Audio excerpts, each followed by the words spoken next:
Des personnages hauts en couleur, des enquêtes dans un univers surnaturel et crédible, les mystérieux mystères insolubles, 6 BD pour ouvrir les jeunes de 7 à 12 ans sur les richesses du patrimoine en région centre.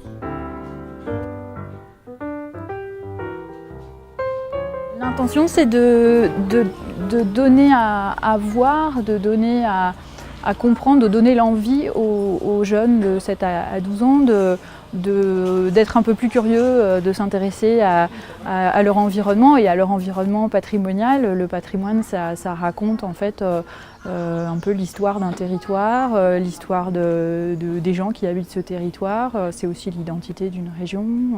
Et l'intention, c'est vraiment d'arriver à les intéresser, et c'est pour ça qu'on passe par la forme BD, qui est une forme ludique, à ces sujets qui sont des sujets un peu difficiles pour un jeune public, hein, des sujets un peu savants ou un peu experts, comme on dit parfois.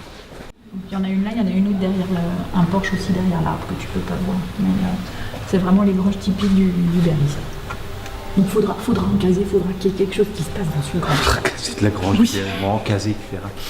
Sécheresse, là, établie depuis des mois.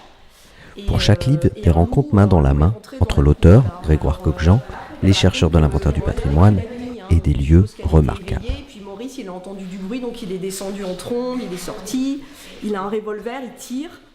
Le but, trouver comme ici, à la maison Georges Sand dans le Berry, des curiosités pour construire une énigme.